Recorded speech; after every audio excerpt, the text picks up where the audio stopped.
That's a little better. There we go. Much better. You can see that beautiful sun. Yeah, the Aztec sun. So, hello, Ingrid. How are you? Welcome to the 44th conversation. That's amazing. 44. Yeah. So it's now past my age. Past my age. The amount of conversations we've had. Do you want to do an introduction? Just that tonight we're going to be talking about surrendering initiations or surrendering initiations. I always kind of get dyslexic, I guess, when I'm saying that. Is it initiations into surrender, being initiated by surrender? Or surrendering to an initiation. True, that too. An initiation about surrender. Whatever way you frame it, surrender is the subject of our topic tonight. And it's always amazing how when I sit down to prepare this, insight hits, and then I have the experience of surrendering or forgiving or something. So the initiation. Right. And I wonder, we all, I guess, surrender at one point to something, but then I'm thinking now that there's also negative surrenders. I mean, we can surrender to the will of the state. That wouldn't be a good surrender. Yeah, we'll talk about that. Okay. But let's kind of open with this invocation. Mm-hmm. Sort of invocation. Surrender is not something that makes sense to us. Why would we train ourselves to strive to try to get up again, only to contemplate the act of spiritual surrender? It's an anathema, if that's pronounced right, contrary to every fiber in our being. What happens after we give up? Are we supposed to trust that some force will sweep in to our blood and bones and lift us out of despair or fear or panic and confusion? How do we know that we're not just going to feel totally humiliated as if we've lost at this game of life? Then again, in quieter moments, we can realize that we're not surrendering to some outside force, but a game we play with ourselves, a game in which we make up the rules and seek to control the outcome. When we fail to accomplish our goals, we look for reasons. There must be reasons why my goals have not been successful, and someone must be at fault. Surely the outcomes cannot be the consequences of our decisions made in anger or fear to please other people. Maybe we did hear guidance, but decided we couldn't surrender to such instructions. And always, we need a way to hold someone other than ourselves responsible for the consequences of our decisions. Guidance can be intimidating to us because we can't blame God. So we feel forced to blame others, and we find surrender a hard thing to do.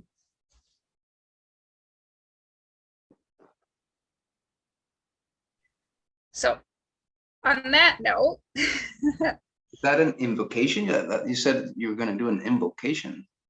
That was kind of an invocation. Yeah, invocations take all forms. See, that's the other thing. We get wrapped around these invocations that are like prayers, and that couldn't possibly be an invocation, but it is. And guidance is intimidating to us because we can't get our hands on God. Yeah. We can't physically put our hands on spirit, right? So listening to guidance from spirit can be intimidating. Right. So many things pop into my head. I don't know which one to share, but yeah. I don't want to break the flow. So, well, surrender has always been a part of the human journey in the development of ourselves. So, what is spiritual surrender? I know it sounds like giving up and quitting, but that's exactly what it is not. It's not. Surrender is not giving up and quitting. This is why we have such a hard time with it, because we're positive that surrender is giving up and quitting. If you talk, like you said, is surrendering to the state, which is a corporation, then it is giving up and quitting on ourselves. But that's not truly surrender. That's just truly giving up and quitting on ourselves. Right.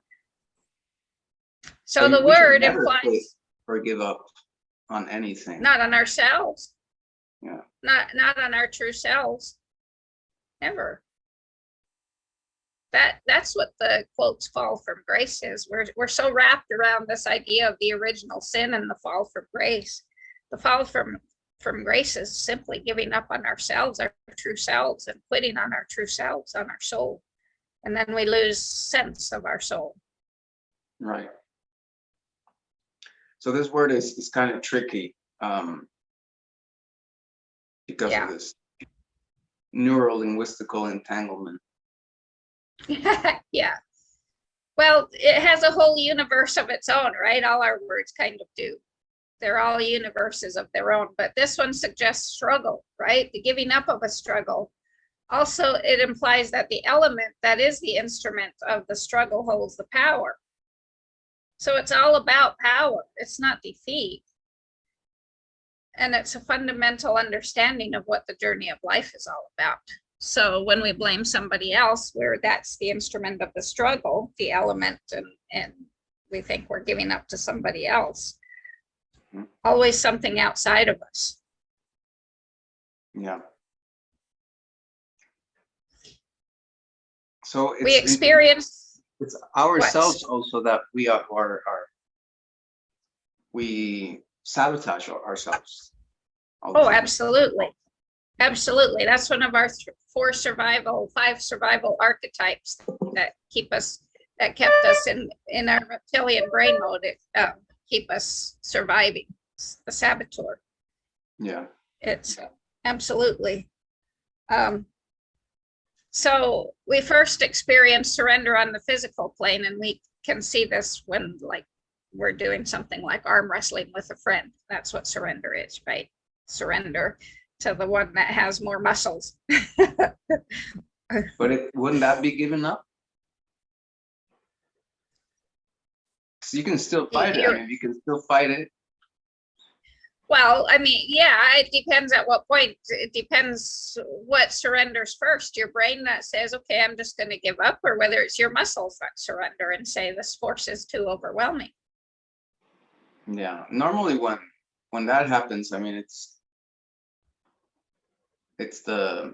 when someone's stronger, it's a quick thing. I mean, you don't have time to think about it. Exactly. Right. So then it's not really surrender, but that was an example. So then we have psychic or mental surrender, and then the act of conscious spiritual surrender, and that is power. That is an absolute act of power. And the very essence of our life is power. Mm-hmm. The whole purpose of life is to experience the laws of creation, and that everything you do, every thought you have, everything you say, every attitude, everything we eat is a cause that sets an effect into motion. Even everything we eat. We don't even look at the things we eat. They're just mundane. Or the things we drink. Or, right? The focus is on words and thoughts mostly, but we never even take it to those small actions as eating and drinking. And that effect that gets set into motion is forever, as everything is recycled into the ecology of the earth, and it leaves an imprint. Mm-hmm. So then everything has an imprint of our body. We process our earth through ourselves by our eating.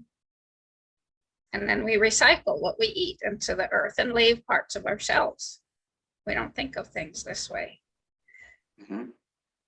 There's not a flutter of our eyelashes that doesn't move energy, and that energy wave doesn't stop. So each one of us is a unit of power having a relationship with time and space, and that's what we need to understand the most. Right. So before we get totally into surrender, let's review the soul again. Let's look at it this time as like a steam cloud.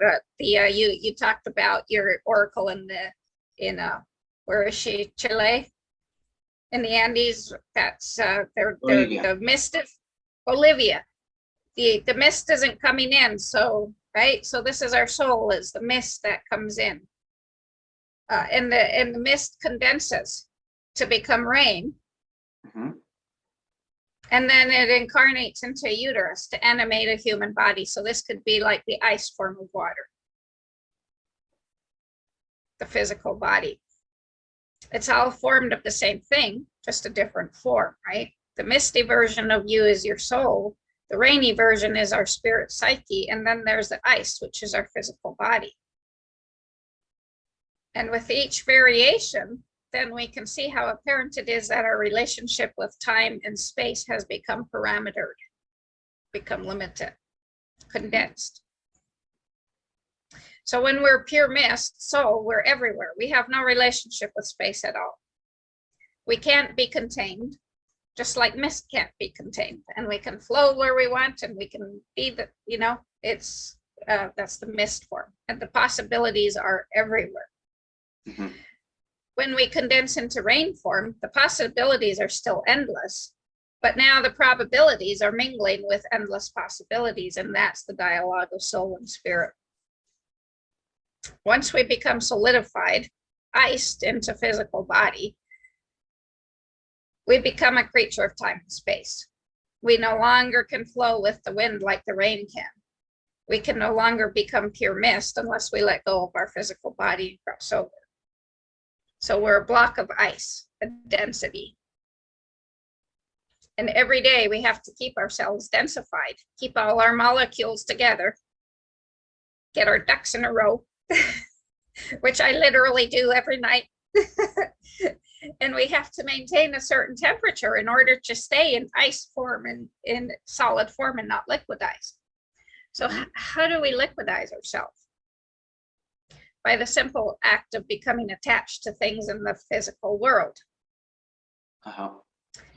When we become attached to the illusions of the world and think we can't live without something, then it raises our temperature and we start to melt into the world. As we melt into the world, we're draining ourselves into our soul, into the world, losing our water, losing our energy. And this is what all the great teachers on law of the mist teach, is that our world is but a setting, it's but a stage, which means that we tell ourselves stories about this world, stories about what we see, who's out there, and how we feel about things. The stories bring importance to things that in and of themselves have no importance. So let's say I've written a book and I used a pen, I didn't type it on the computer, or I written a book on this laptop and now it got rave reviews and it's published, and so this becomes, it's either the pen I wrote it with or my laptop becomes my lucky instrument, right? Let's say the pen, because then I go to a book signing and somebody wants an autograph, so I give them an autograph with the same pen I wrote the book with. What do you think has all my power now?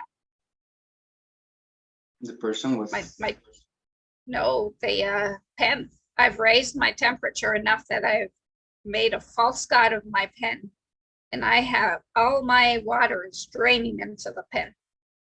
And we do this countless times a day and don't realize. Then we wonder why we have no energy, why we have no oomph to get up and go, because we've liquidated ourselves daily into multiple things. We've melted ourselves into meaningless items, making it a part of us and forming a relationship with inanimate objects or animate, humans. It works the same way when we attach ourselves to a human or an animal. So we create these micro false gods all the time, a fragment of ourselves that has become so important so important to us, it competes with our inner guidance when we receive it. We de-energize our whole life. The mist will come in, our soul mist will come in and alert ourselves that we're doing that.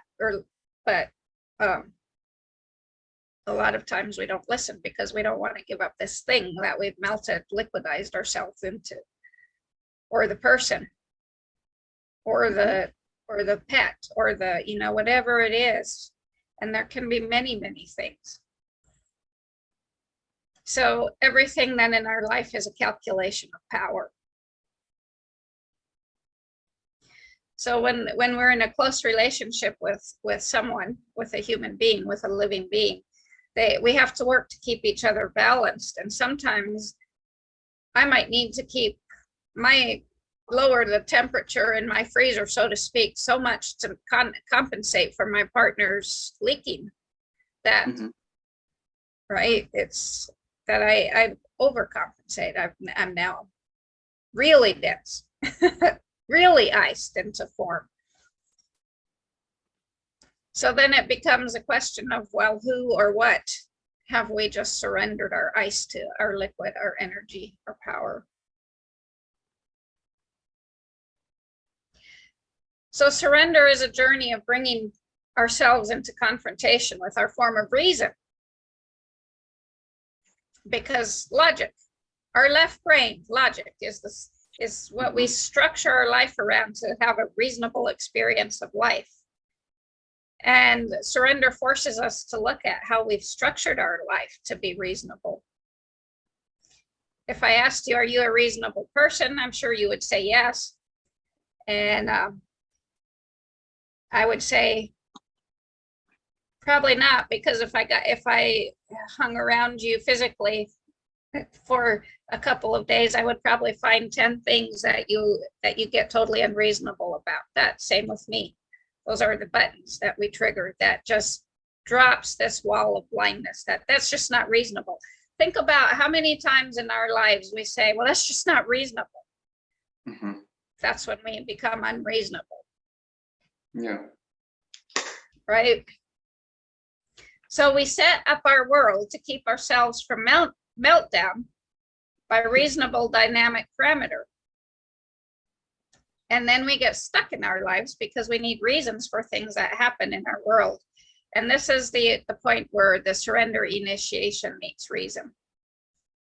Then we go into the why me? How could this happen to me? And those questions are also tend to be an initiation point into surrender.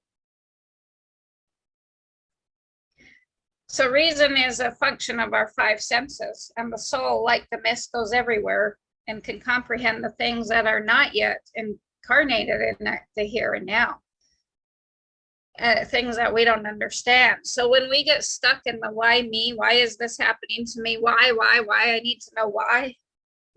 We actually melt ourselves, liquidize ourselves into that. And this is where I had the experience this morning. I go to turn out the goats, and one of them, yesterday I got a bunch of food from the food bank again, spoilage food, and a crap ton, and I mean literally a crap ton of cilantro. Crap metal? So a crap ton of cilantro. I got a crap ton of cilantro. Oh, okay, which means okay. a lot of cilantro. So I took, comes in these big plastic baskets. So I took 2 of them and I tossed them into the goats, and they immediately ate it, mostly this one. And then in the evening, I again gave them a bunch of cilantro, and there was also a bunch of collard greens and kale, cabbage from the cabbage family, the brassica family. And you know what happens when we eat too much cabbage or brassicas? We tend to get gassy, right? Because it builds up. So I thought last night, it's been a while since they've had baking soda. I should probably put some in, and I didn't in their pen, and I didn't act on that. I totally blitzed. It's so freaking hot. And by the time I got through feeding the pigs and everyone and putting ducks up, I totally blitzed that thought about baking soda. So I let them out this morning. And here comes this one. She's been our prime milker. Bigger than, her belly's bigger than you can shake a stick at, and she's not walking. So she was bloated. That gas built up. I did everything I could to save her.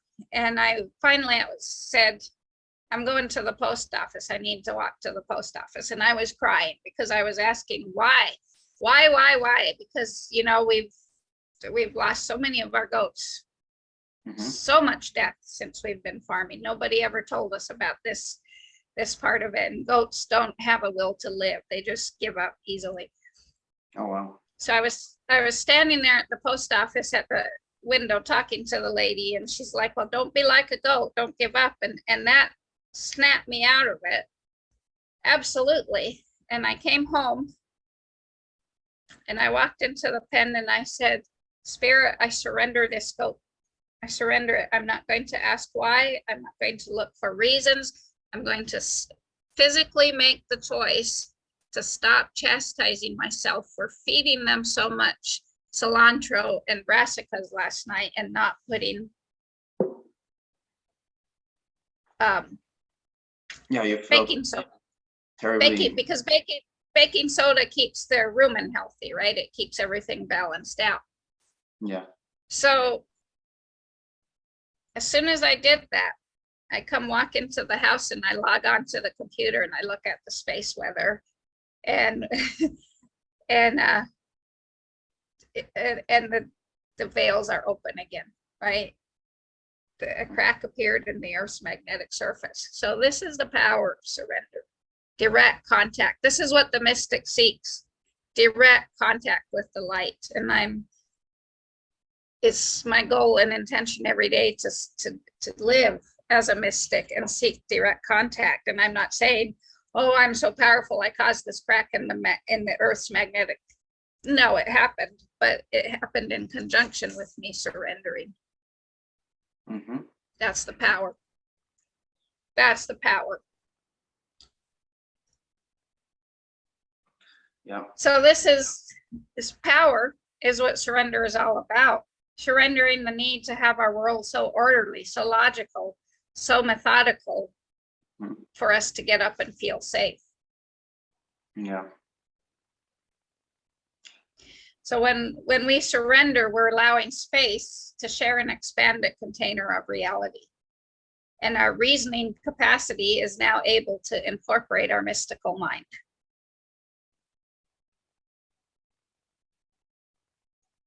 And that's very foreign to the modern world we live in. Oh, absolutely. Yeah.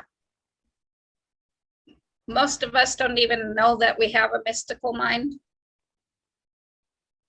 We just operate.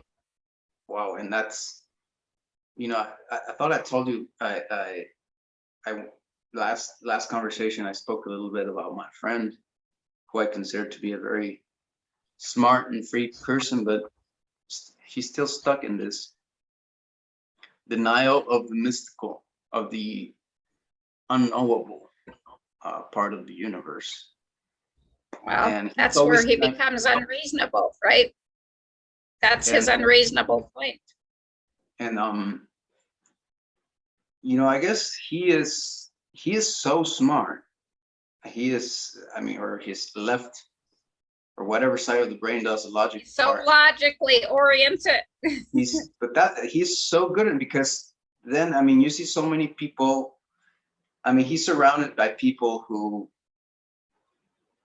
are actually not really as smart as him, right? So he kind of perceives that but those people who on the logical part are not as efficient or as smart as him, they have some type of, even if it's kind of cheesy, like new agey type of belief, they have some type of belief in some type of spiritual thing, right? And he associates that with their stupidity, or with their lack of intelligence on the logical side. So he thinks, well, they can't explain because you'll find explanations for things that are there actually, and he takes the time to research, to read, to understand what he reads, which is something that is in the modern world kind of extinct already. I mean, people really don't take the time to understand whatever they read, to understand science, to understand so many things, and then he just blames it on them not, or on the belief side, or that side of the brain and of reality that cannot be ordered by some type of lineal process, some type of logical process. Yeah. But then it's amazing how that can really kind of cast you out of freedom too. Absolutely, because you've liquidized yourself into needing to know why. So we think that is understanding, but that's his way of being reasonable. That's his guard of keeping himself in a safety net. Does he truly understand? He understands the logical science, but he doesn't understand the implicate order behind anything. And he never will until he's ready to surrender to it. Right. So how do you, I mean, we can't, this is one of the things that we can speak about it, me and you, but then it seems like it's the most difficult thing that you could ever try to accomplish. Well, because it's associated push with someone such into negative that surrender connotations, right? Because it's so associated with negative connotations that our ego says, why would I ever willingly choose to surrender? That's like losing a battle. Right. Surrender is a prayer saying, what do you want to the universe? What do you want me to do with all this ice, this power you've given me? Mm-hmm. When we think about praying like this, our ego mind will go, oh God, damn, there goes all the control of my life flushed down the toilet. You know, as I was writing this on Sunday, I realized that I have been, for Owl Freedom Pilgrimage Universitas and Owl Freedom Nations, populating Owl Freedom Nations, I have been absolutely and totally approaching this from my left logical reasoning mind. Mm-hmm. And so I went out into my medicine space and said, surprise me. Yeah. Surprise me. And I'm waiting every day to see what shows up now, because I know something's coming and I'm no longer trying to control it from my logical mind. I've now said, here's the deal, here's my choices, but I also know, as I said that, all of a sudden, that it dawned on me that heaven we need to command to ourselves what heaven wants to command to us. And we think, well, that's what does heaven want to command to us? The ability to make a living. No, that's a myth we're taught. Heaven, when I was 6 years old, heaven wanted to command to me a nursing profession, a time in the nursing, which I commanded to myself. And I had a very successful years of nursing. I loved it with all my heart. And then it was all of a sudden like, there's got to be something more. So I started looking, as I was writing this on surrender, I started opening myself, as I said, surprise me. I started opening myself to the omens that I've picked up along the way. And I was like, oh my God, okay. Oh my gosh, I just haven't even been playing big enough. I've been, Rupert Sheldrake and morphic resonance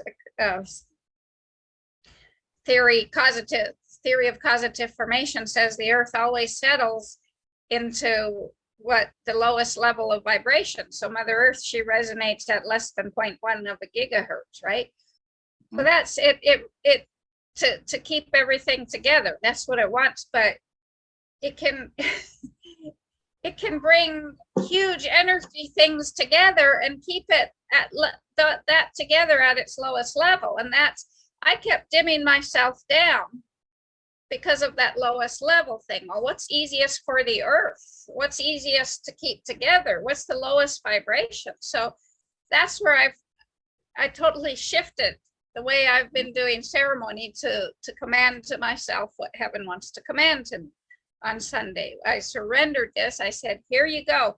Here's choice A, B, C, D, E, and F. This has this omen. These omens spoke to me. This one, right? Here's the pros and cons. Now, surprise me. And I'm going to go inside and I'm going to continue working on the classwork for Owl Freedom Pilgrimage Universitas, because that's the part I can physically do, because that's the important. And that came to me this morning too. It was again like when I'm surrendering this goat who I know is dying, and she just kind of disappeared. I turned out the goats later, and I know I didn't see her come out of the pen. I walk them with them a little bit to get them going in the right direction so they don't go run across into the neighbors and piss them off and send the cops here. And I come back to the pen, and this goat is nowhere to be found.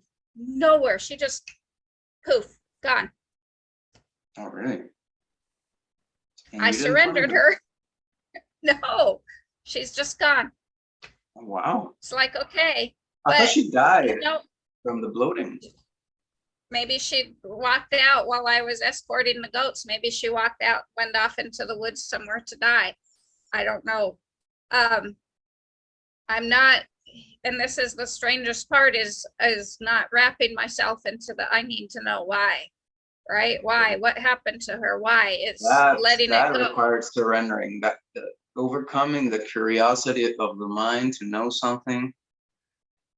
And that's very dangerous, because when you don't know, you have to believe something, right? So this is, you tell yourself, this is what happened. But you might be wrong. If you don't know, you're just thinking something.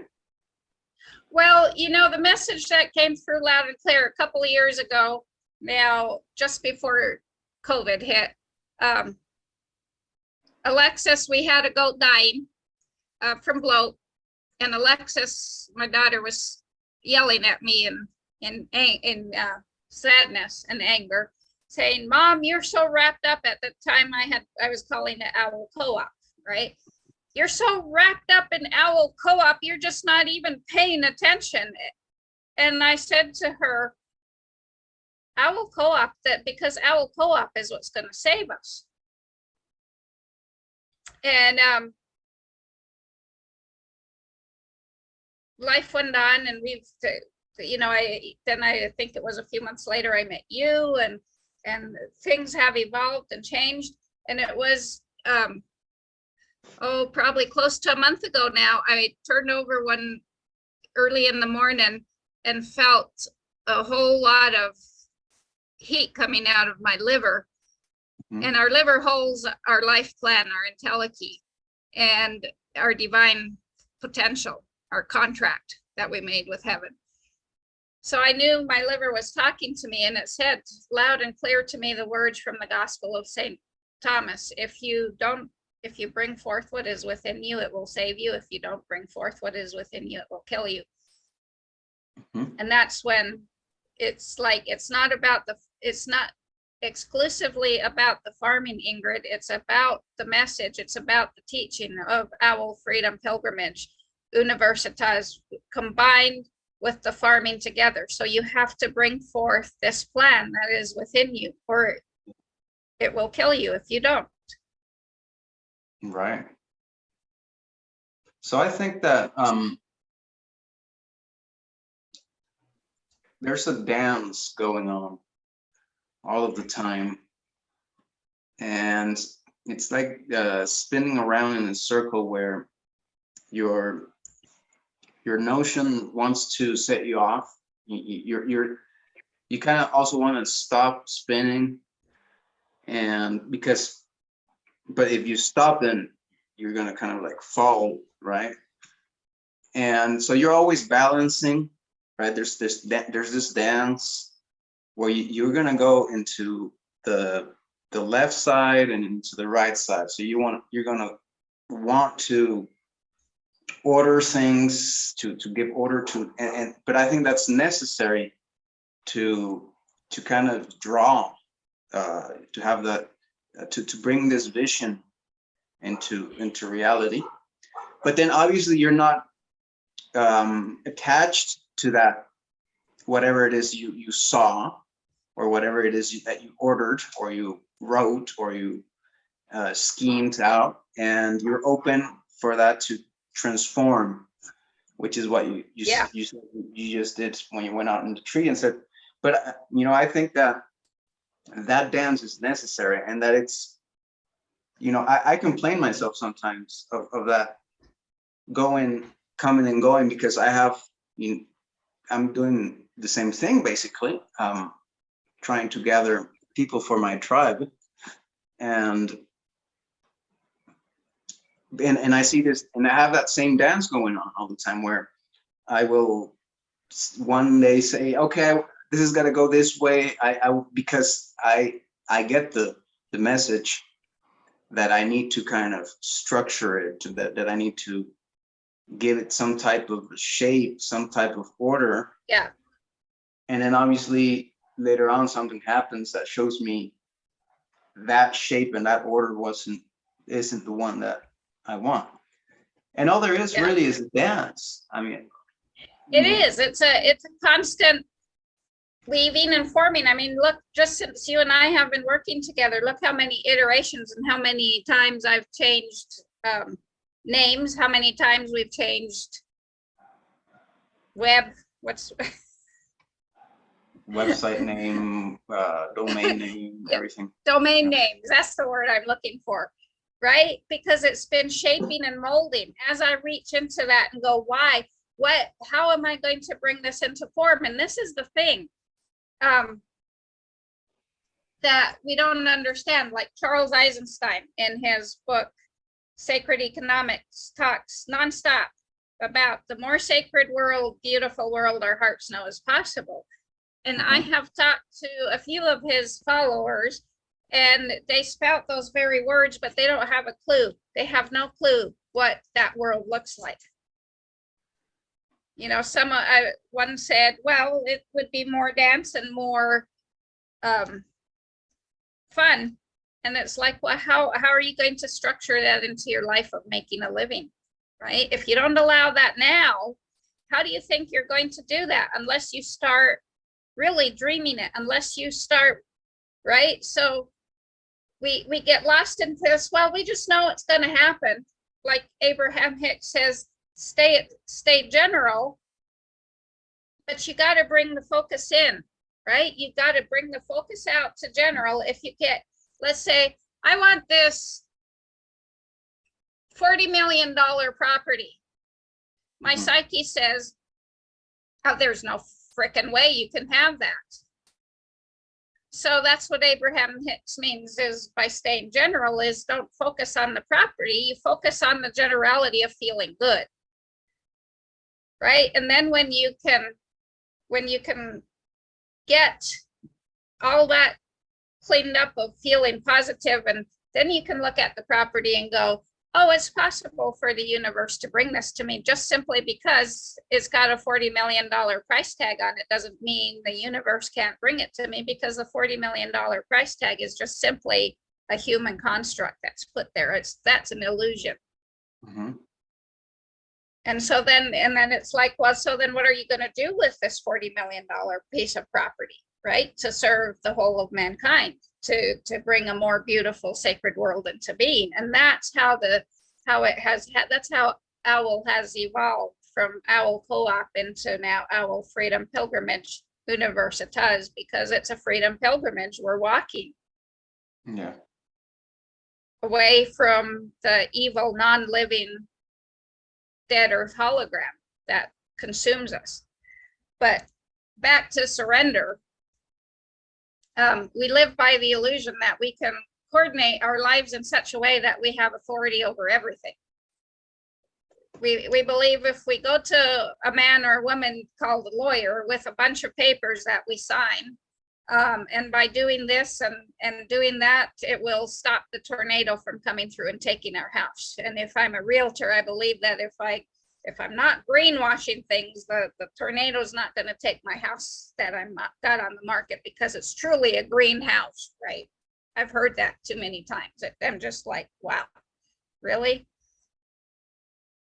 That by paying lots of, the green movement. This house is green. I'm not sure entirely what that means, but I did a couple of years ago really hear a realtor truly believe that if she's not greenwashing, her houses are just going to be safe from everything that she tries to sell. Yeah. So by paying lots of money in insurance every month, our future is all secured, right? We're not going to get sick. If we get sick, it'll all be covered, right? And Buddha would say, are you freaking nuts? That's just paper. It's just paper. Everything can change in the blink of an eye. How much did New Orleans change in the blink of an eye with Hurricane Katrina? Plus, right? How much? I mean, those deals we're doing, those papers we're signing, we think it's a moral authority, and it's not. It's a group of cronies that are doing. I mean, we are dealing with the mafia, with obviously a very well established and respected mafia, but still a mafia. All insurance is mafia. That's all insurance is. So I mean, don't get surprised if you get robbed at some point or deceived. Yeah, well, if we think we need to have insurance because on the off chance we'll get sick, then what does that give? The universe gives us the lesson in being sick so that we can use the insurance. Right. Right. So that's that's so the only reason I have insurance on my vehicle is because the loan required it. And now that I've dissolved the debt, I could actually let the insurance go. I don't have it. I don't have the insurance because I'm afraid of being in an accident. I just have the insurance because I was told, that's all. So I know that I'm pretty much safe from being in an accident because I'm not fearing an accident. Mm-hmm. That's one of the things I've always said, that fear is the biggest attractor of whatever you fear. So. Yeah. So, but the moment we attach words that have time to them, like forever, always, never, is the moment we melt into illusion.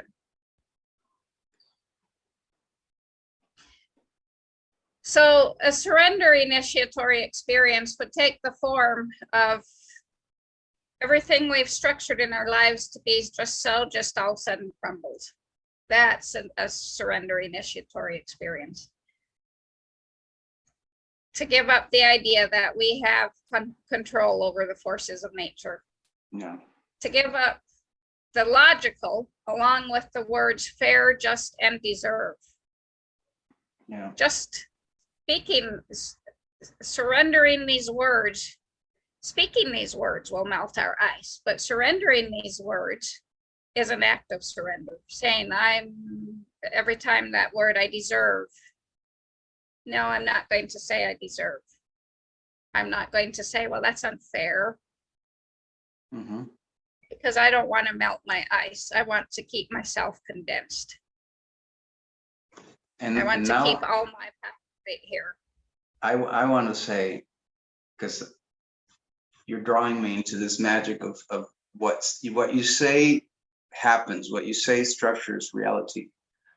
And I want to say, I hope that people will start fearing the surrendering and a total abrupt change and release from whatever they're holding on to, if that is keeping them in the status quo, that is keeping them away from the wonderful creativity of creating life and of the power we have to do that. And because it's a very chaotic thing, it's a very, I mean, it's obviously a violent or a drastic or an intense situation. It's hard to soften it. And I hope people fear it, because then hopefully that fear will attract that situation. Yeah. Well, yeah, I mean, and you know, we say things like, well, I've had a really bad day, so I deserve to eat a whole carton of ice cream. Really? How do you know you had a bad day? Right? Really, how do you know you had a bad day? You can be like, well, my best friend was killed. Well, so maybe it was a heartbreaking day. Right? Maybe you're enough to grieve. But we get wrapped up in this deserving, this fairness, this justness. And what is it that we actually think we deserve? Because we came into this world, we were born into this world as full sovereign beings with rights that nobody can take away from us or give to us. Right. And that's all I'll say on sovereignty tonight. But we get ourselves wrapped into these narrow holes because we just don't know how to view things from a larger and larger place. And this is what consciousness demands of us. The energetic, invisible world is demanding that we start seeing things from a larger and larger place. Another favorite way to say that would be, come up to the penthouse with me. Look at, if you're in New York City on the bottom floor and you go up to the top of the Empire State Building, how do you think your view will change from street level to the top?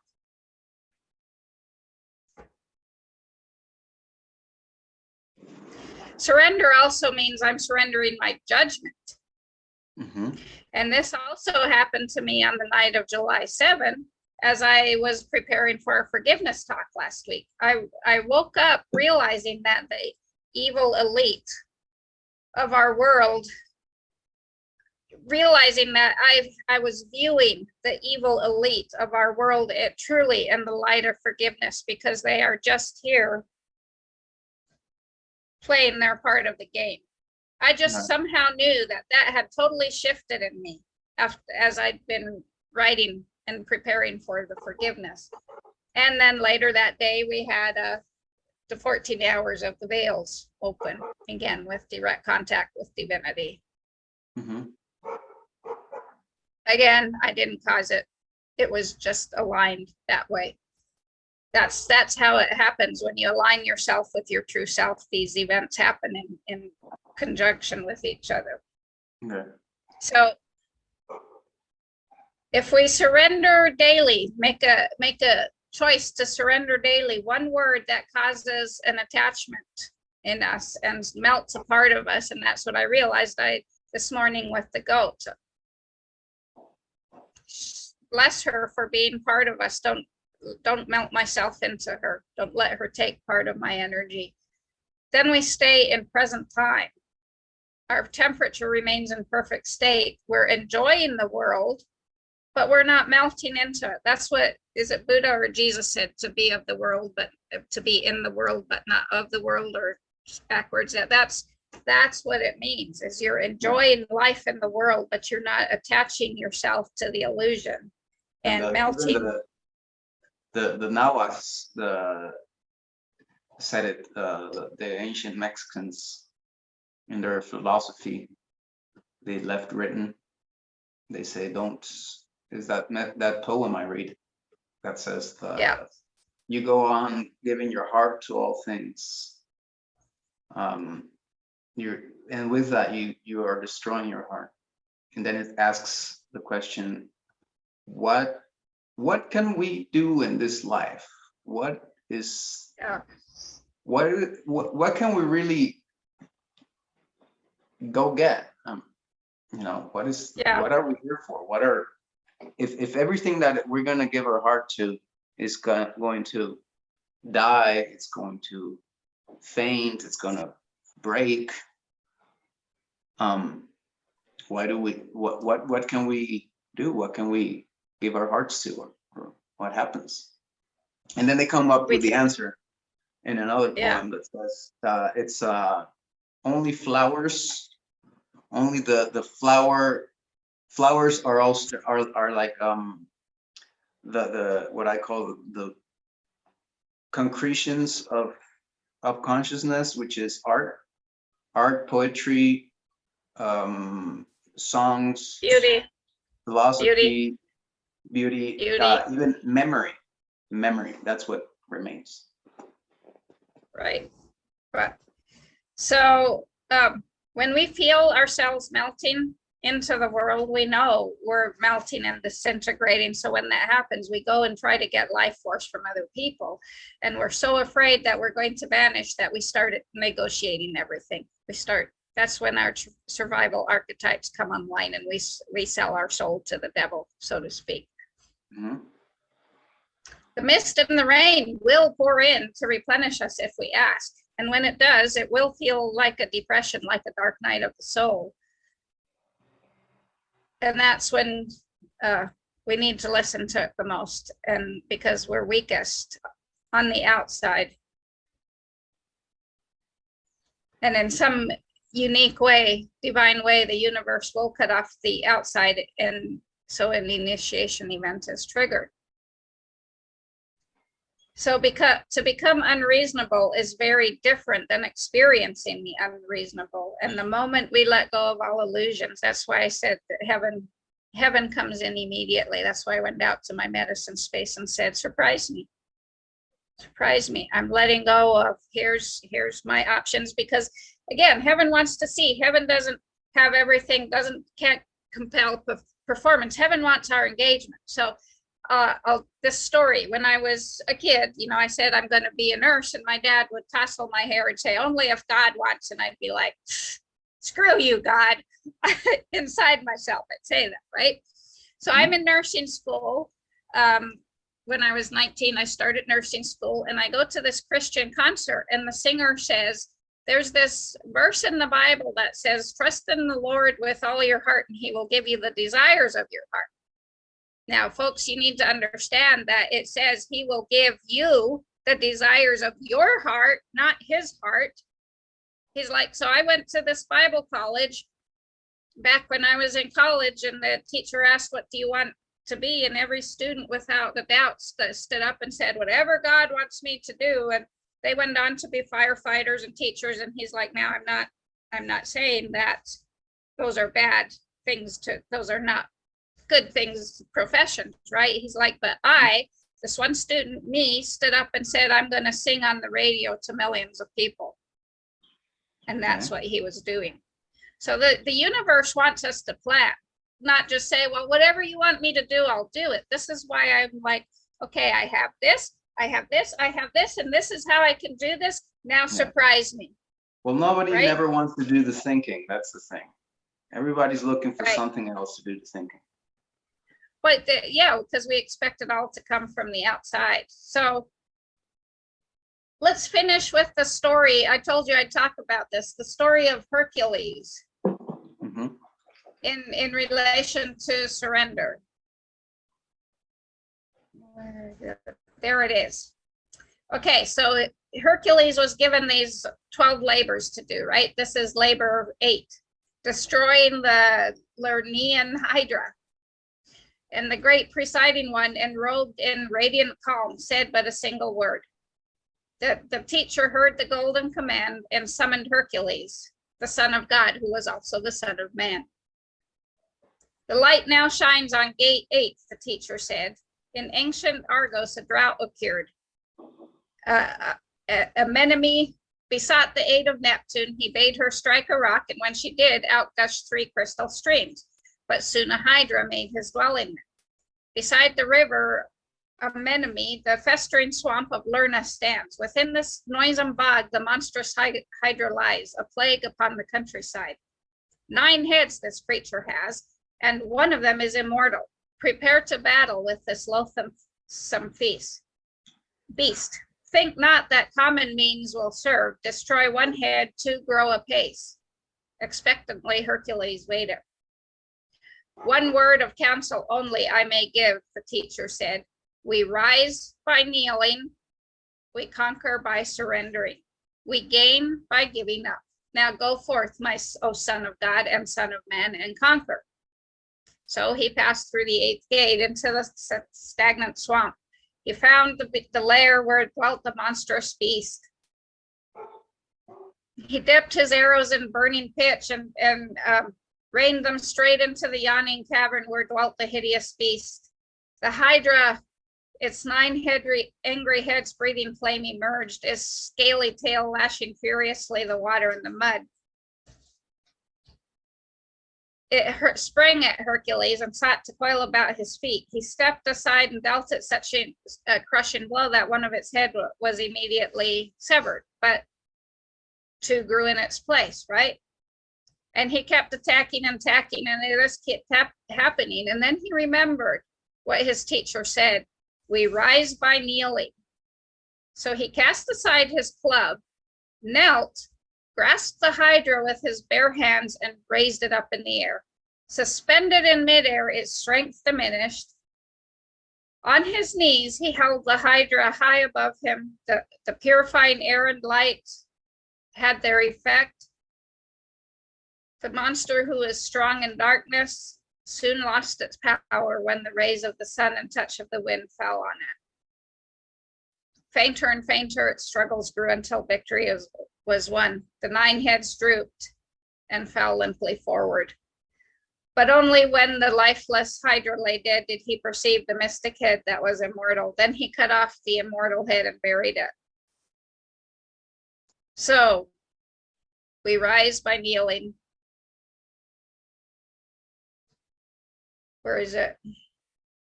Yeah, we conquer by surrendering. We rise by kneeling. We conquer by surrendering. We gain by giving up.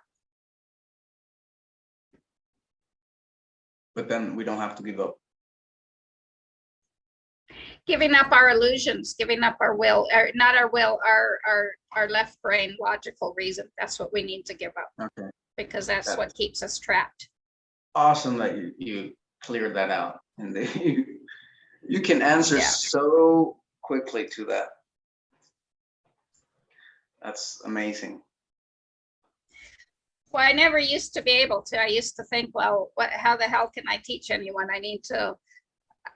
These things don't come. But the more I've studied and the more I've taught myself, and you know, this is what I'm finding as I sit down to write the classes for Owl Freedom Pilgrimage Universitas. It's all of a sudden like really gelling inside me. And as I sit down to prepare for these, it's just the whole, I mean, reading and then preparing to teach it, to talk about it, is a whole different, it takes you from a golf ball size consciousness to a football size consciousness, right? It's just really amazing. Awesome. So what do we continue to from here? Where do we go to from healing here? Let's go into loving next week. Loving and healing. Loving, initiations into loving, because that's the base of all our heart disease in the world, is our inability to love. And we think we love, but it's a false love. Okay, I already want to talk about that. But we're going to have to wait 1 week. So we'll invite folks for next week at 6 o'clock Central Standard Time for the 45th conversation, initiation into loving. That means we've been doing this 7 months and 3 weeks now. That'll be the 3rd week, 7 months. So we're almost into 8 months doing this. That's a commitment you and I have made. Yeah, we're almost into the Sulking cycle. We're going to be 260 days soon. Yeah. Great, Ingrid. So it was really fun. It was really enlightening. And I want to thank you and anyone listening and helping us channel.